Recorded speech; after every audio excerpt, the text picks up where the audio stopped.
Welcome back guys. ನೀವು ನೋಡ್ತೀರಾ engineering hub. ನಮ್ಮ ಚಾನಲ್ಗೆ ಯಾರ್ಯಾರು ಸಬ್ಸ್ಕ್ರೈಬ್ ಆಗಿ. ಇವತ್ತಿನ ವಿಡಿಯೋದಲ್ಲಿ ವಿಡಿಯೋ ರಿಸಲ್ಟ್ ಮತ್ತು ಇನ್ನೂ ಯಾರಿಗೆ ಗೊತ್ತಿಲ್ಲ ನಿಮ್ಮ ಫ್ರೆಂಡ್ಸಿಗೆ ಶೇರ್ ಮಾಡಿ ಅವ್ರಿಗೆ ಗೊತ್ತಾಗಲಿ. ಇವಾಗ 6th ರಿಸಲ್ಟ್ ಬಂದಿದೆ. ಯಾವುದು ಅಂತ ರಿವ್ಯಾಲ್ಯೂಯೇಷನ್ ಆಗಲೇ ಎಕ್ಸಾಮ್ ಆಗಲೇ ಬಂತು. ರಿವ್ಯಾಲ್ಯೂಯೇಷನ್ ರಿಸಲ್ಟ್ ಎಷ್ಟೋ ಜನ ಕಾಯ್ತಿದ್ರಿ. ಅದು ಇವತ್ತು ಬಂದಿದೆ. ಲಿಂಕ್ ಡಿಸ್ಕ್ರಿಪ್ಷನ್ ಅಲ್ಲಿ ಇದೆ, ಚೆಕ್ ಮಾಡಿ. ಹೆಂಗೆ ಚೆಕ್ ಮಾಡೋದು ಅಂತ ಕೇಳಿದ್ರೆ ನೀವು US ಹಾಕಿದ್ರೆ ಸಾಕು ಬರುತ್ತೆ. ಮತ್ತೆ ಇಲ್ಲಿ ಕ್ಯಾಪ್ಚಾ ಕ್ಯಾಪ್ಚಾ ಕೊಟ್ಟಿದ್ರೆ ಆ ಕ್ಯಾಪ್ಚಾ ಕರೆಕ್ಟ್ ಕೊಡ್ಬೇಕು. ಅಲ್ಲಿ ಒಂದು ಕ್ಯಾಪ್ಚಾ ಏನಾದ್ರು ತಪ್ಪಾದ್ರೂ ಬರಲ್ಲ.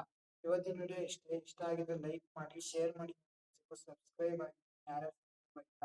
ಇದೇ ತರ ಯೂಟ್ಯೂಬ್ ವಿಡಿಯೋಸ್ ಅಲ್ಲಿ ನಾನು ಇಂಜಿನಿಯರಿಂಗ್ ಅಪ್ಡೇಟ್ಸ್ ಮತ್ತೆ ಏನೇನ್ ವಿಡಿಯೋ ಅಪ್ಡೇಟ್ಸ್ ಬರುತ್ತೆ ಯೂಟ್ಯೂಬ್ ಅಪ್ಡೇಟ್ಸ್ ಕೊಡ್ತಾ ಇರ್ತೇನೆ. ಇಷ್ಟ ಆಗಿದ್ರೆ ವಿಡಿಯೋನ ಶೇರ್ ಮಾಡಿ ನಿಮ್ಮ ಫ್ರೆಂಡ್ಸಿಗೂ. ಮತ್ತೆ ಇನ್ನು ಯಾರು ಚಾನಲ್ಗೆ ಸಬ್ಸ್ಕ್ರೈಬ್ ಆಗಿ ನಿಮ್ಮ ಒಂದು ಲೈಕ್ ಮತ್ತೆ ಕಮೆಂಟ್ ಸಬ್ಸ್ಕ್ರೈಬ್ ನಮಗೆ ಎಷ್ಟೋ ಮೋಟಿವೇಟ್ ಮಾಡುತ್ತೆ.